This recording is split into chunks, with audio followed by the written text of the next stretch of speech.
ওই তো দেখেন এক টুকরি কিন্তু পারছি, পায়রা রাখছি। তো এখন যাব অন্য একটা গাছের আম পাড়তে। যে গাছের আম আপনারা সবাই হয়তো অনেক পছন্দ করেন, অনেক মিষ্টি, অনেক রসালো, দেখতেও সুন্দর, খেতেও মজা। তো এই আর একটা খেচি নিছি, খেচি নিয়ে এখন সোজা আমি চলে যেতেছি সেই আম গাছের কাছে। তো আমগুলো পেরে ফেলবো, তার কারণ আছে, কারণ এইটা পারতে গেলে তো মানে অস্থির অস্থির। এই দেখেন আমি গাছের গোড়ায় বৈশা বৈশা আম পারি, ঠিক আছে?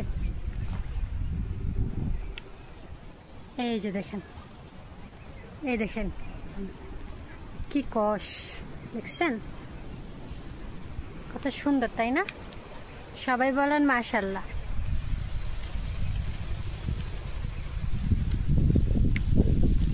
এক একটা আম কত বড় দেখছেন, লম্বা লম্বা।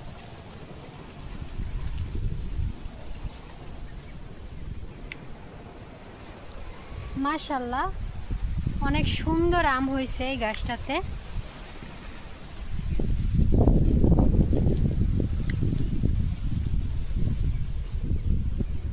দেখছেন কতগুলা পারছি, আর এখনো কতগুলো আছে গাছে।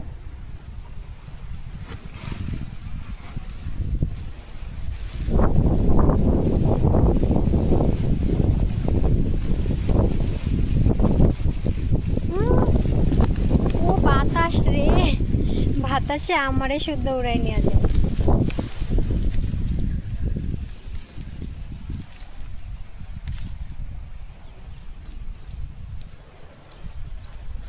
এটার আম পারলে পুরো এক টুকরি ভরে যাবে।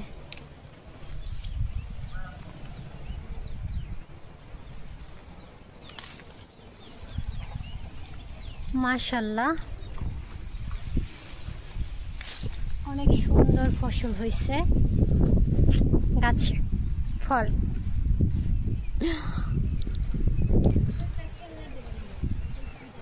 একেবারে নাড়ুই বানাইলাম, সব পাইলাম থুমনা গাছে একটাও। আম পাড়ার যে আলাদা একটা ফিল, আলাদা একটা মজা, ওই জিনিসটা হয়তো বা আপনারা জানেন না। অনেক মজা। ওই যে দেখেন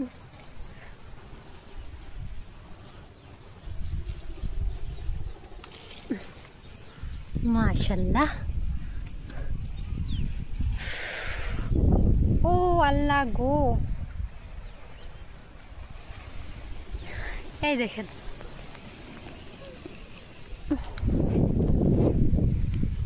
কতগুলা। ও মামা আমার খেচি ভেঙে যাবো, খেচি বেঁকে গেছে, খেচি ভেঙে যাবে। তো যাই হোক, সবাই ভালো থাকবেন আর এই রকমের আম খাইতে আসবেন। এটা কিন্তু গোলাপি গোলাপি হয়ে গেছে, দেখেন, দেখছেন? আর আমটা গাছ পাকা হয়েছে, আম পাকলে সেই রকম হবে। যাই হোক, সবাই এই আমটার নাম জানেন?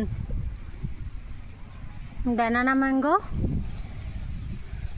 মানে এটা হুবহু কলার মতো, মানে কলা যেরকমের লম্বা হয় ওরকমের লম্বা হয়, আবার দেখতেও ওরকমের সুন্দর, এই কারণে এটা বলে। যাই হোক, সবাই ভালো থাকবেন, আল্লাহ হাফেজ। আমার জন্য দোয়া করবেন, টাটা।